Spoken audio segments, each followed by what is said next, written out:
If you turn to the last page, the front of the last page of your notes, in the middle of it is Learning Target 11, Solving by Graphing. This is an extension of this Learning Target 11 here. If you turn to the next page, Solving by Graphing.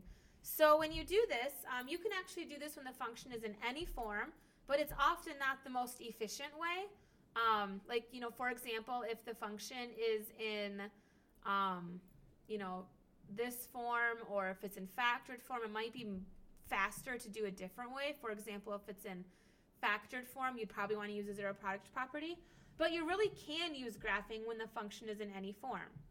So what you do is you have a graphing calculator, so that is a requirement for this. If you don't have a graphing calculator, then this is a little bit more difficult, and I definitely would not recommend doing this. So get your graphing calculator. You're going to graph the function. So remember, to do that, you go to a graphing page, hit tab, and then you type it in, x squared minus 6x minus 16, and you hit enter to graph it. And then you look to see where the graph crosses the x-axis, because remember, the solutions are the x-intercepts, because the solutions happen when y is 0, which is the x-intercepts. So if you look here, you go Menu, Analyze Graph,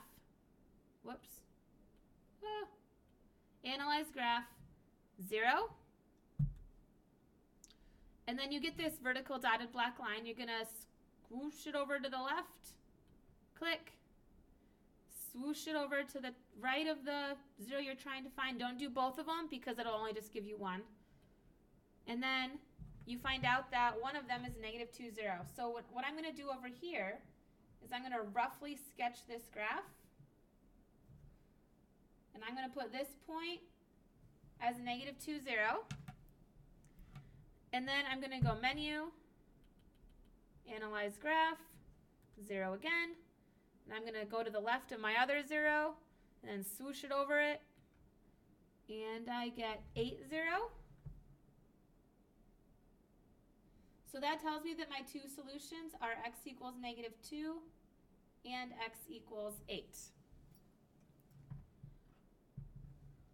Now if you look at this one, x squared plus 2x plus 5, let's go tab.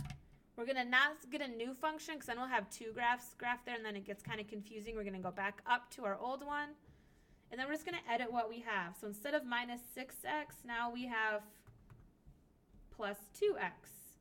And then instead of -16, now we have plus 5. And then enter. Now this is interesting. So because our graph does not cross the x-axis, this actually tells us that our graph has no real solutions. We need to specify about the real solutions, because it actually does have some solutions, but they're imaginary, and you will learn about that in Algebra 2. For now, though, we're just going to say no real solutions, because you cannot find where that graph crosses the x-axis, because it doesn't cross the x-axis. If we go to this last one here, we're going to say tab. We're going to edit our function again, so we're going to put a 2 in for our a value. And then instead of plus 2x, it says plus 4x. And then instead of plus 5, it's going to be plus 4. Enter. Oh, that one doesn't touch either. Look at that. So this one is also no real solutions.